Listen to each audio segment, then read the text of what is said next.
गंगा जी यहाँ बिहार से बहते हुए ही बंगाल तक पहुंचती है।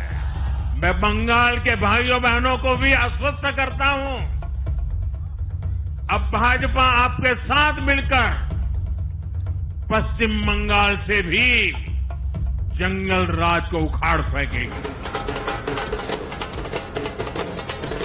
बिहार में प्रचंड जीत के तुरंत बाद पीएम मोदी का ये बयान सिर्फ एक संदेश नहीं था, बल्कि बीजेपी की चुनावी मशीनरी के अगले मिशन का ऐलान भी था। पश्चिम बंगाल में अब 5 से 6 महीने बाद चुनाव होने हैं और बीजेपी एक बार फिर बिना रुके अपने अगले लक्ष्य की ओर बढ़ चुकी है।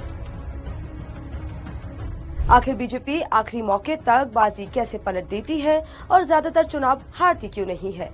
मंडे मेगा स्टोरी में 8 फैक्टर में जानेंगे पूरी कहानी। पहला फैक्टर, स्पीयर हेड। बीजेपी का एक तय पैटर्न है, जिस राज्य में चुनाव होने वाले होते हैं वहाँ महीनों पहले ही पीएम मोदी के दौरे बढ़ जाते हैं और मोदी भी हर राज्य में स्थानीय पहचान अपनाते हैं। भाषा, पहनावा, लोकल इशू सब में खुद को जोड़ लेते हैं। बिहार में भी उन्होंने गमछा पहना, भोजपुरी बोली और लोकल लीडर्स को आगे रखा। पॉलिटिकल एनालिस्ट अमिताभ तिवारी कहते हैं, लोकल लीडर्स को आगे रखने के बावजूद बीजेपी के ज्यादातर फैसले सेंट्रलाइज होते हैं, इससे खींचतान और अराजकता पैदा नहीं होती। दूसरा फैक्टर, माइक्रो मैनेजमेंट। 18 करोड़ से ज्यादा सदस्यों के साथ दुनिया की सबसे बड़ी पार्टी का दावा करने वाली बीजेपी चुनाव के माइक्रो मैनेजमेंट पर जोर देती है। बिहार चुनाव के दौरान गृह मंत्री अमित शाह ने कार्यकर्ताओं से कहा था, सीनियर कार्यकर्ता गांव-गांव जाएं, एक कार्यकर्ता को 20 वोट दिलाना है।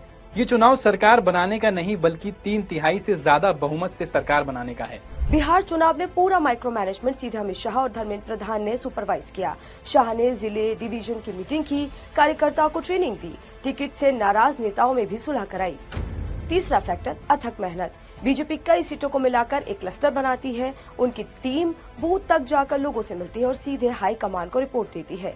कई नेता हफ्तों तक गांव, मोहल्लों, दुकान में जाकर पोस्टर लगाते हैं और छोटी छोटी मीटिंग्स भी करते रहे। सीनियर जर्नलिस्ट अजीत अंजुम बताते हैं, दर्जन भर मुख्यमंत्री, दर्जनों कैबिनेट मंत्री, 200 से ज्यादा सांसद और अलग अलग राज्यों से आए हजारों बीजेपी कार्यकर्ता बिहार में डटे थे। पूरा वीडियो देखने के लिए